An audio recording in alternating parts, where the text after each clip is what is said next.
Се подготвува ли теренот за уставни измени или обвинувањата се без основа? Власти и опозицијата отворија нов фронт, овој пат повторно околу францускиот предлог.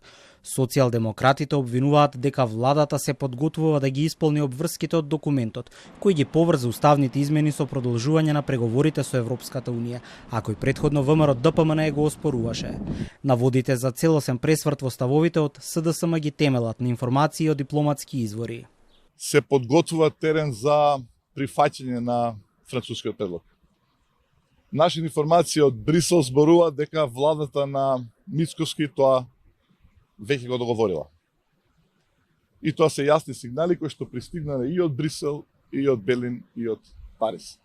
Доаѓа време кога ќе стане јасно дека СДСМ ја зборуваше вистината, дека СДСМ превзеде обврски, гласаше одлуки кои што беа за добробит на граѓаните. Тешки, меѓутоа за да добиеме просперитетна Индина и да ги зачуваме младите во нашата држава. Од Министерството за надворешни работи со контраобвинувања за политички конструкции и обиди за создавање хистерија со дезинформации. Оттаму велат дека институциите редовно комуницираат со европските партнери, но ништо не е под превезот на тајноста, тврдат од МНР. Тврдењата за постоење таен договор или тајни преговори се само уште една во низата измислици што СДСМ и ги пласира на јавноста. Нема отстапки од националните интереси, идентитетот, јазикот и историјата. Полноправното членство во Европската унија останува стратешка определба и крајна цел на оваа влада. Сепак сомнежите во опозицијскиот блок за дипломатските активности на власта не исчезнуваат. И од левица тврдат дека се водат преговори за внес на бугарите во уставот. Со зборовите, владата легна на брашното, се подготвува ново велепредавство.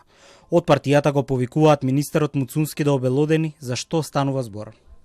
Левица се спротивставува на билатерализацијата на преговорите за членство во Европската унија и јасно застанува против преговорите со Бугарија околу промената на уставот и вметнувањето на бугарското малцинство во него. Македонија не смее да биде жртва на уцени и понижувања како од странски, така и од домашни политички дилетанти. Пред неколку дена министерот за надворешни Тимчо Муцунски во интервју за државната МИА кажа дека се работи на трајно и одржливо решение што ќе го одблокира нашиот европски пат, без да открие повеќе детали. Од СДСМ пак одговорија дека зад надворешната политика на државата стои премиерот Мицкоски, а Муцунски само ги извршува наредбите.